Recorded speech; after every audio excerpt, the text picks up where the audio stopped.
Dès maintenant, pour tous les plus de 18 ans, les 300 € seront disponibles partout sur le territoire.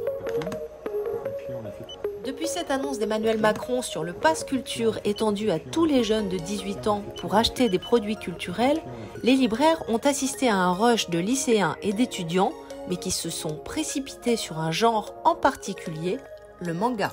Bah là, on voulait acheter des mangas exactement, avec le pass culture. Et moi, j'essaye, là, c'est la première fois que je vais le faire, donc on va voir si ça marche. Et vous êtes venu à combien là?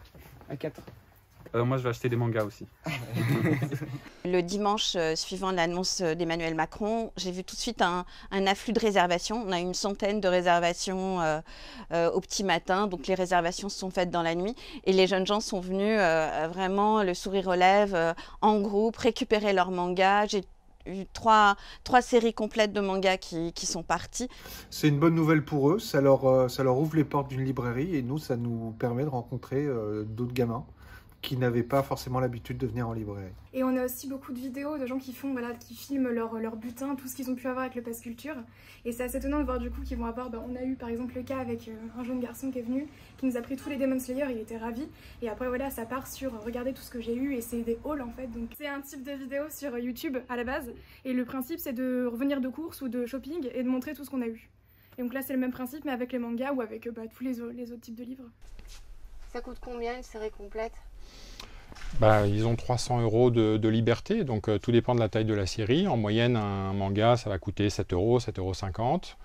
Donc une série en une bonne grosse trentaine de tomes, on peut l'avoir au complet avec le pass. Les adolescents lisent presque exclusivement du manga en bande dessinée, mais après, à l'âge adulte, ils reviennent sur d'autres types de littérature.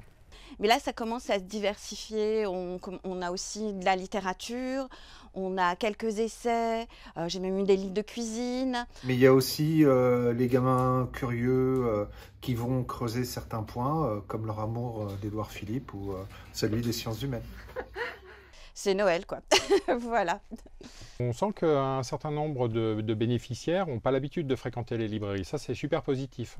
En fait, ils ont parfois l'impression que c'est l'application et qu'en fait, on est juste un endroit de dépôt pour l'application. Donc, le concept même de librairie, parfois, n'est pas complètement maîtrisé. Et je pense après, peut-être pendant les vacances, j'aimerais bien faire 1 ou 2 concerts. Si ça réouvre, je sais pas trop, on verra. Je vais l'utiliser aussi pour aller à des musées avec des copains et au cinéma.